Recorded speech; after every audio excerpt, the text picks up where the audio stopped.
Welcome everyone to the Final Point podcast. I Yes, am your sir. host, Adriel, with my co-host as well, Josh, in the building. What's up, bro? Well, today, my friend, we have a Like we never floor. left. Of course. This is what we do on a daily basis here at the Final Point podcast headquarters. Um, our floor plan for today is we have three topics for tonight. Number one, we're going to talk about the boys in back in Boston. Do we have any doubts about their championship evaluations maybe this year or any hopes for this year? There's Secondly, always hope. there's always there's always a shivel of hope when you guys are shooting about over 15 threes a night. On 15 threes a quarter. the That's what it seems like. and then we have the hot heat coming out on a streaking 3 to 4 game winning streak now that I didn't see coming. And we have our NBA Cup knockout rounds tomorrow, so we're gonna give you our predictions on who's coming out alive from those from that bracket. But let's go ahead and jump right in to our first topic. Josh, you go ahead and take it away. Is there any worries you're feeling? Any doubts for the Boston Celtics? Yeah, there are some doubts starting to seep in. That Grizzlies loss was a bit concerning. It just seems like down the stretch, once they start missing threes, it seems like they go back to the ISO ball.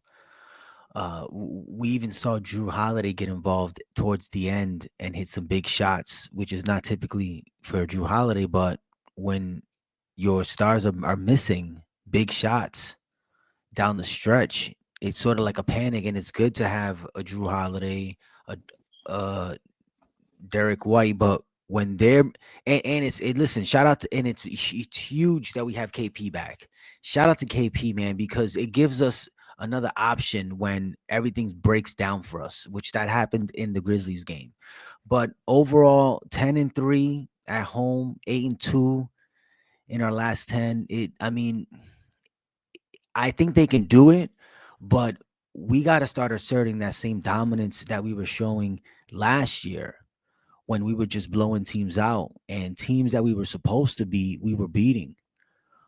And I want to say maybe a quarter into the season, I think even you said that the Celtics were looking good last season to be champions. You said, listen, they look really really good, and they've looked good early on, but I don't think we have people saying, yeah, they're going to be back to back champs because just we're losing some games that we shouldn't be losing. I think you guys might be going through the hardest part about winning a championship is complacency. Yeah. Once complacency starts to set in, and you kind of think, "Oh no, we got it, we got it, we got it." Next thing you know, you don't got it. So I think that's where you guys are at right now. Honestly, and I mean, maybe Celtics fans feel exactly the same for you, like the same way you feel. Um, but me seeing them in the standings, the amount of weapons they have on their team, like we all know they're gonna be okay. And the fact that they're even sitting right underneath Cleveland, just cruising, because that's what it looks like they've been doing recently is just cruising. They're just cruising through all the Eastern teams and Western teams. I think they're in a good position so far. But right now, in a 7 game series, you got Celtics fully loaded, Cavaliers fully loaded. Do we is that a series that we easily win? And this at this point in the season, I don't know. If you would have asked me this in the beginning of the season, perhaps maybe into the first 4 or 5 games, I would have had a different answer. But right now, I don't think it's going to be that easy. I think we'll beat them, but it's not going to be that easy. And don't let it get to a game 7 where anything can happen. Because the Cavs are that good, they're that deep, and they match up with us well, with the exception of Tatum. They don't really have anyone for Tatum, but we all have seen Tatum go off and miss 10 shots in a row, and then what?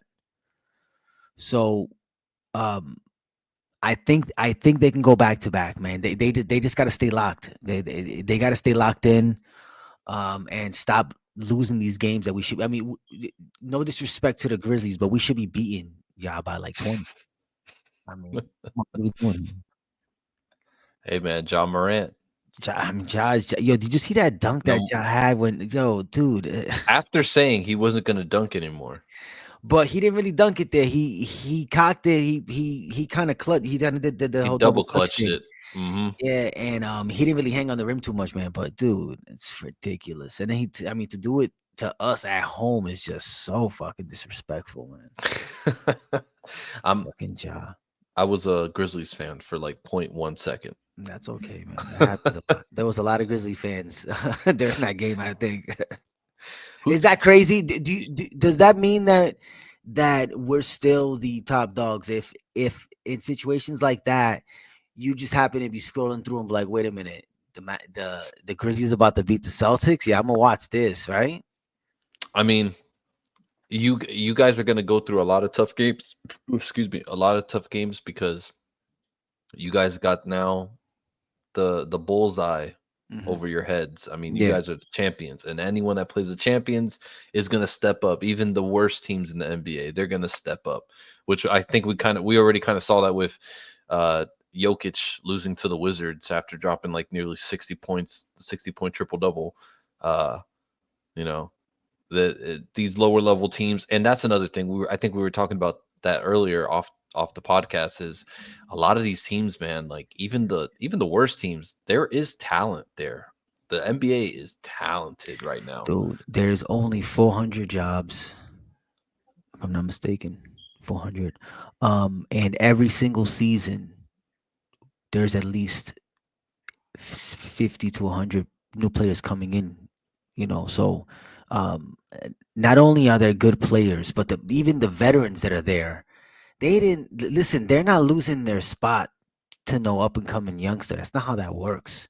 Hmm. Everybody in the NBA can play. Everyone has a role, and everyone has to play their role. I remember Austin Rivers on his podcast. He kind of shed some light to that. He said, "Well, listen, I can go out there and drop 50 if I want.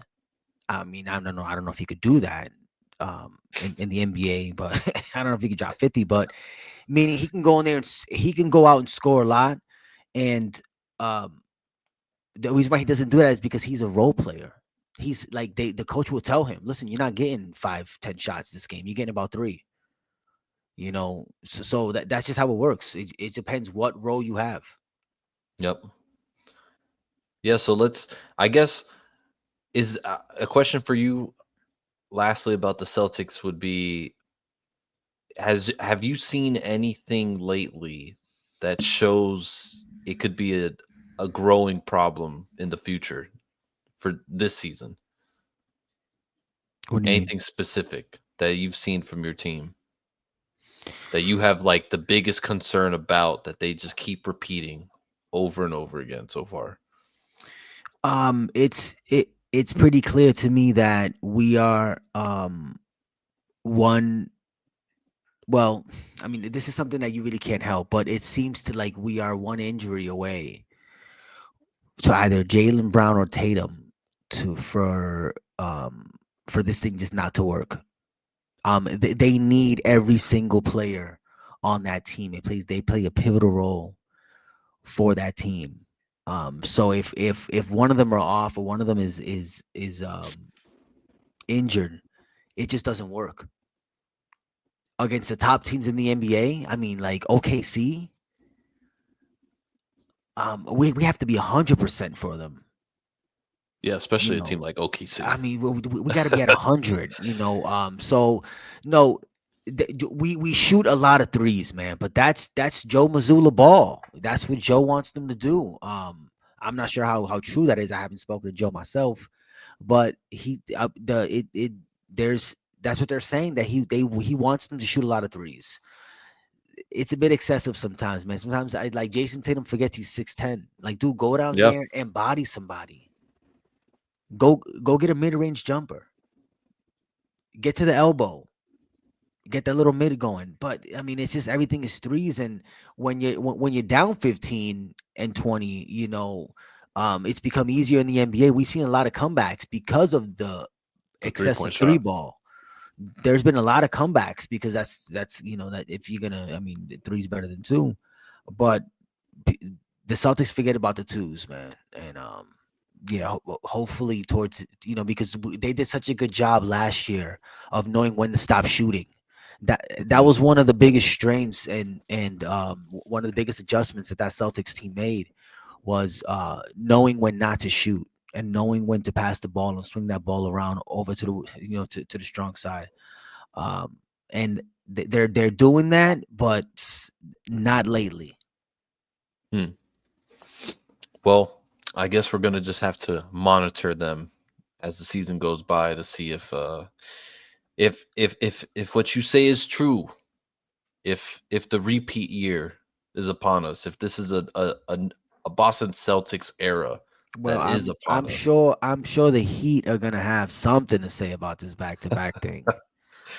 and I mean, even and if it's from the play-in tournament, they're gonna still be talking. they're still gonna come back and haunt you guys. Right. It's inevitable. We already know, man. And glad you even bring that up because that's currently the next topic. My friend, the delusion train has docked. It's here. It's got the whistle going. Choo choo. We're on a winning streak. And let me say that this is the best I've seen this team uh just all come together since, like, I guess the ending of the bubble year, because even the before the bubble they weren't really having a great year. They came together and had an unbelievable year after that. Oh, did I lose you? Oh, I got you. Uh but it seems like everything's coming together. The spacing is working. For long, all Heat fans have been saying Jimmy, Tyler, Bam doesn't work. Cannot work. They occupy too much space in the paint.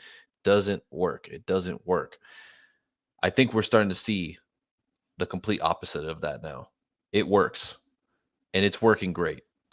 And I would love to bring up this quick stat about the Heat because I found it very interesting, and we might be on to something if this continues. But what I want to pull up right here is from an article I was reading from MSN. I think this is via the Miami Herald.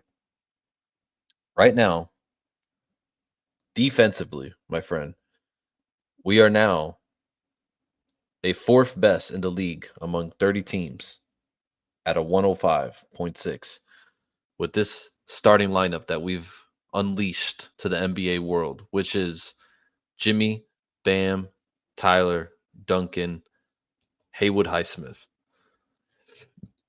This is what this three needed. This is what Eric Spoelstra needed. A bunch of guys who could do some dirty work and play defense. And I've always said that if you're not going to run defense with the Miami Heat, you're not going to go nowhere. Defense is the heart of this team and always will be as long as it's coached under Eric Spoelstra. And if I felt like they were getting away of that a little bit last year, and they were trying to force some things, and it looked really, really ugly. Especially last year, it looked really ugly. And early on as well this year too, with the whole Rozier backcourt with Tyler Hero. Um, but now we're seeing them score, man. We're seeing them launch. What I would let me not even say that. What they're doing is they're reading what teams are giving them, and they're countering and understanding the schemes. I have not seen one game yet from Tyler Hero this year where he's looked panicked, where he's been insanely hunted on defense. He is always making the right play. He's passing. He's taking the midi if he needs to. He's taking the three if he needs to. Whatever teams are giving him, he's taking it and countering.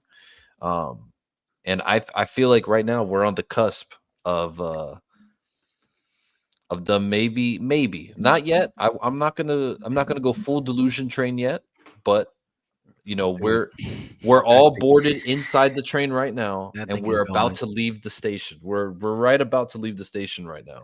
Yeah. Uh, Hey, that delusion train is already going 100 miles an hour right into a brick wall.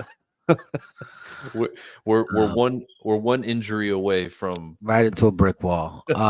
failing. Listen, this is what happens with the Miami Heat. I had a nickname for them last year. Remember the Miami Zombies, The zombies. because you can never count them out. This year's shaping up to be that way too. It's I don't know if there's a more well. I one doesn't come to mind, but I don't know if there's a more, especially in today's NBA, a more you can't leave any of us open. Maybe you can say Steph Curry, Buddy Hield.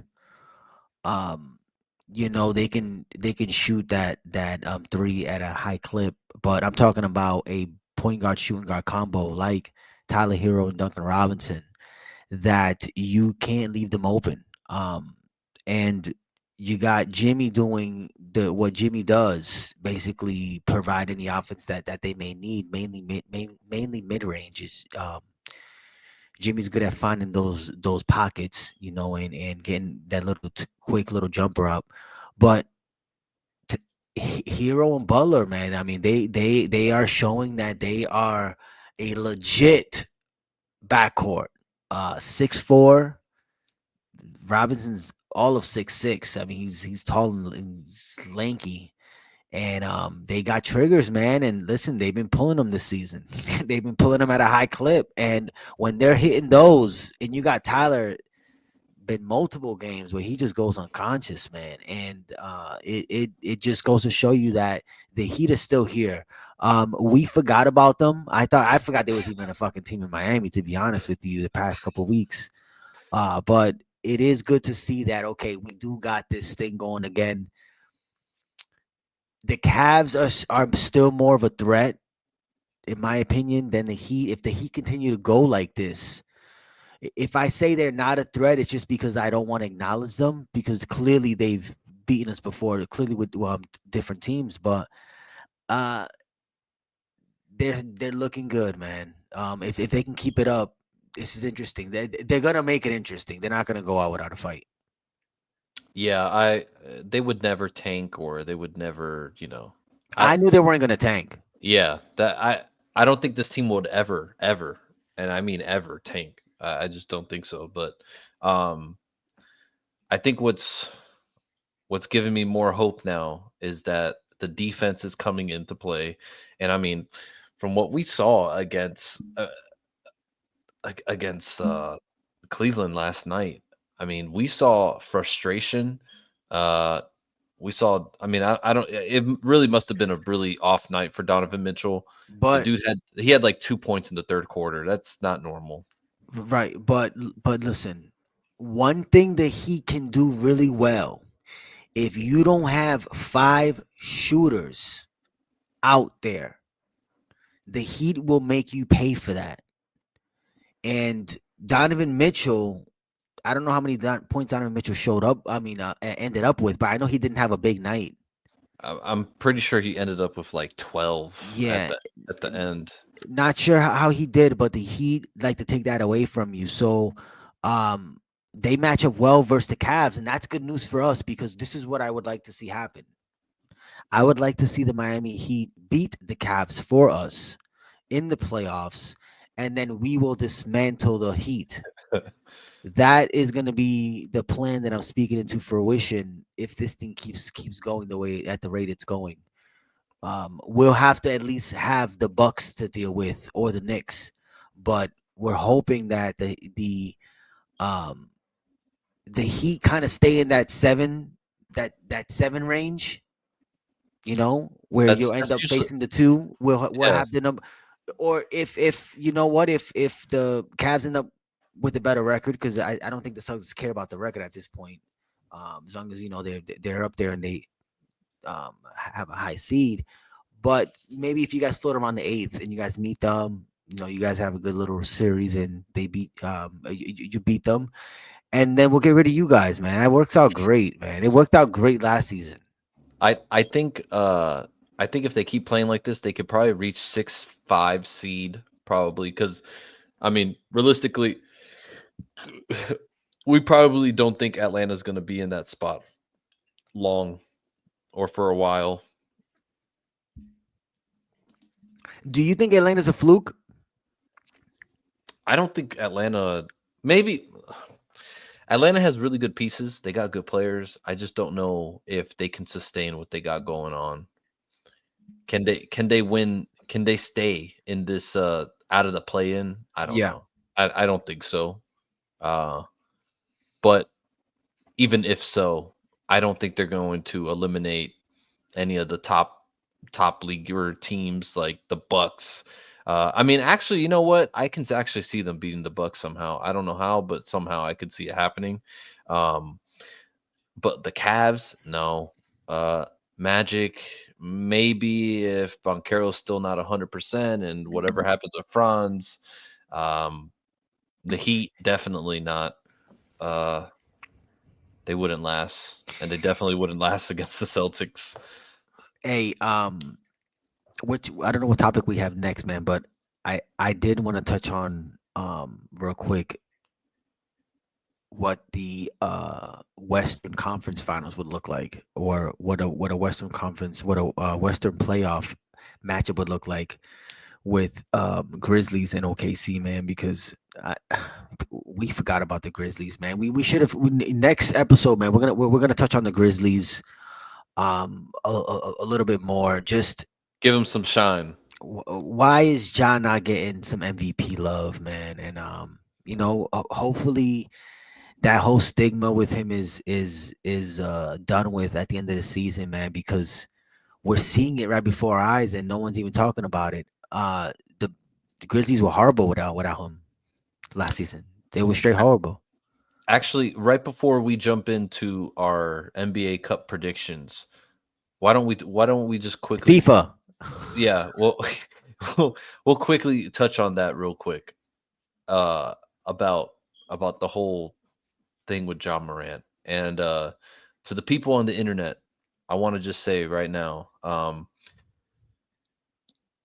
John Morant never did anything wrong or illegal or anything heinous.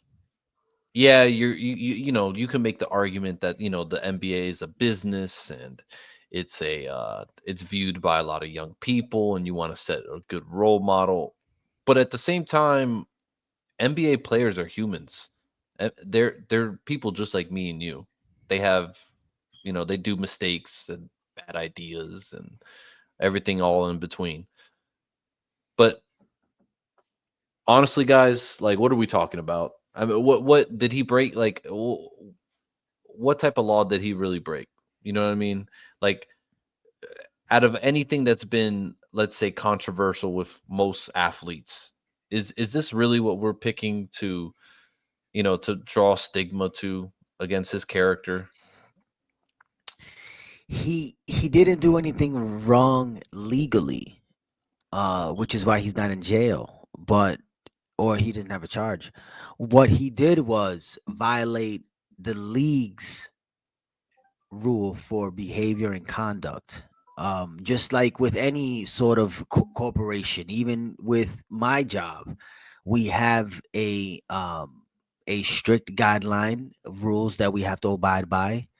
Our behavior, our conduct at work is it's different than the actual laws outside. I mean, it's not much different, but it is kind of morally and respectful, and what Ja did was kind of, in the NBA's eyes, it was kind of like, hey, dude, like,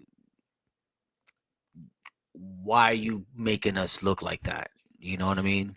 And It's not just Ja Moran, it's the NBA. yeah, and I do agree with your point there. He I didn't do guess anything what wrong legally. Yeah, I guess what made this whole situation so worse and it painted a picture upon him was the media. Because as Yeah, soon as the of media course. jumped Oh on well, it, yeah, come it turned on, into talking points on ESPN every day. and why, and should he do this or should he done that and this and that. I mean, he's a young kid. He's younger than me. And you give someone I mean, you give me 5 years ago, however $1 million that he gets, I'm probably gonna act out. I'm probably gonna get drunk in like every bar possible or something. Like I don't know. I mean, we're talking about kids here, And young adults. right, right. And listen, it's today's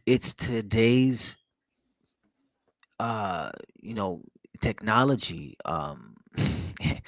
Some of the most crazy I can imagine some of the most craziest things happened in the 90s and early 2000s before these, before like social media really kind of hit us. But I remember Gilbert Arenas got wrapped up in something where he had brought a gun to the Yes, locker room during some sort of yes. card game. And that shit was wild. So I mean, John Moran was in his own car, flashing the gun, but I mean, Gilbert brought it inside the arena. So I mean, they're acting like Ja did some crazy shit, but compared to what similar offenses, Hmm. the arenas one really sticks out as way, totally Out of unnecessary. line. Yeah. Mhm. So but he should be getting. But listen, Josh should be getting some more consideration for MVP. Let's be honest. I mean, the Grizzlies are like a different team with him. Yeah, for sure. Dude, they're a I different mean, they were team. bottom. They were bottom of bottom of the barrel last year when he was out. I mean, they weren't winning anything half the time. They how many? I don't even remember their record, but they were bottom in the West. Uh, and now they're a completely different team. And now like I said, they're going toe to toe now with your Celtics in that past game. He's healthy. He's hooping. He's putting up his numbers again. I mean, this year he had like what? He had two 40-point triple double games already Balling. early on in the year. He's I mean, balling. Yeah, yeah. man. So Much I respect. And do, it's good to have Job back, man. It's yeah. good to be able to watch him play basketball again. He does deserve more credit. I don't see ESPN Not or any against of my the media. Celtics though. Ja, chill with that. I just don't Damn. see as many people talking about him, and I'm glad that you kind of brought that up because I agree with you. He doesn't really get as much shine as Uh, I guess I would say he deserves. Um, but let's divert to our NBA Cup predictions. This is going to be interesting. I'm going to put up the bracket so we can all have our share here. And here we go, guys. So our East quarterfinalists, we have the Bucks versus the Magic, the Knicks versus Atlanta, and on the West we have Golden State with the Houston Rockets, Mavericks in OKC, which is going to be a really honestly, this right here is what I want to watch. This OKC Mavericks nah, matchup. nah. Yeah, that one too, dude. But listen, Houston and Golden State. That's actually interesting. Draymond Dillon Brooks It's going to be a looking show. in the mirror. That is going to be a show of dirty plays going back and forth all night. That's gonna be good. I Probably don't an know how. ejection. Yeah, probably not, man. Maybe they just kind of keep it clean, keep it in the game. Hey, I don't know how I feel about that Magic and Bucks. It That's just gonna be that's sucks. gonna be trash, man. I And think it would have been better if Franz and Boncaro didn't get hey, hurt. I'm going on record and saying this, okay? Um, if the Knicks win this cup, I know we only have like 7 listeners, but if this happens to reach New York City, do not lose your mind over this cup, okay? And start burning shit and acting like you guys won the fucking championship because you haven't won a championship since the 1900s. Don't panic and don't act like you guys won the actual championship. This is just a cup. It is important. It has a nice little ring to it. Everybody calm down because the Knicks look like they're gonna take this thing with either OKC and Golden State, beating each other down, and I think the Knicks have a legit shot. Looking at this bracket, the Knicks got a shot, Well, and they looking for shit to celebrate about. I know, and I'm with you with the hatred that we have for the Knicks and We Knicks we fans. we bond on Nick Heat on this podcast. Yeah, On Knicks hate on this podcast. It's a Knicks Boston Heat thing, and we hate the Knicks. yeah, yeah. I just can't stand them. I do like Jalen Brunson though. I like him. He's nice. I like Josh Hart. Uh, Good players. I like I him can't. too. s- I can't stand the team. Just hate them. I've always hated them and will always hate them. But they'll probably start burning stuff after this Atlanta win. Once they demolish Atlanta, they'll probably already start celebrating from that point on. The NBA Um, knew what they were doing, putting the Knicks into this thing, man. This hey, is I gonna get mean, out of at least control. at least it's not the Lakers. Yeah. Oh, hey, listen. Also, at least the championship is in Vegas. Yeah. They ain't tearing down Vegas. Hmm. Nick fans probably get into a couple of fights. We're gonna see them on World Star, but we will not. They will not be burning shit down over there. That you Yeah, can count on. that's for sure. But you're right for this. For these well, no, the semifinals on Vegas too. Yeah, for these quarterfinals, you're right. There's gonna be some shit going down in New York City. In New York, right? If That's what especially I'm versus guessing. versus the Hawks. Oh, dude, I gotta tune into that game. Yeah, and Ice Trey, he already He's had back one after a game couple years winner. off. It does seem like he is back, so that's going to be a good return game for him. Um, like I said, out of this whole bracket, I mean, like the Rockets and Golden State one looks good. I don't know. I just like that matchup with OKC and the Mavericks. I think they actually match up pretty well. But I have OKC going to the semifinals, and I have, of course, Golden State heading to the semifinals as well. Um, on the East side, I have the Knicks and I have the Bucks coming out to the semifinals, with ultimately the Knicks going to the championship. As much as I hate to say that, I don't think Milwaukee has enough to compete with the Knicks. And I think it's going to be an OKC and Knicks championship. The significance of this cup, now that I realize it and I see the teams in it and I see that we're not in it and I don't even give a fuck that we're not in it. Yeah. But the significance of this cup compared to what it would be to other teams, like for the Bucks, if they win this, it's like okay, the Giannis and Dame thing is working. We're finally on to something, right? If the Knicks win it, it's like hey, New York's back, New York basketball's back. This is great. It didn't really mean that much to us. So that alone is why I think that either if the Bucks or the Knicks even get to the championship, that just means so much more for their team than it would be for Hmm. us. But I have OKC in the finals with versus the Knicks, and I have the Knicks edging them out. Hmm. I just think it's just if it's one game, and all the Knicks are clicking and Brunson's doing his thing, I just think the Knicks have a little bit more and their height. The reason why I've been giving OKC so much consideration is the development of Jalen Williams. I mean, that guy is a defensive hub and a scorer now because Yeah. he is scoring a lot more than he did last season, and he's doing it at high volumes consistently. And with his size, and with a partner with like SGA, so efficient. I mean, I don't know. It's hard, man. It's very hard not to give the edge out to OKC. But for you Nick fans out there, I'm picking OKC over you guys. Hey, the Rockets will sneak in there, man. If the Rockets get past the Warriors, they're about one Dylan Brooks game of aggravating everybody to making Yeah. it to Vegas to the championship, and then watch out. And it could be a really bad offensive night for Golden State, which we've already seen plenty of Yeah, times this season. They are kind of in this like weird era of going young, still kind of remaining with that championship team. A lot of questions around Golden State. it should be some fun games. Everybody tune in. We will be back next week with our reactions to the quarterfinals. The semifinals are next week, right?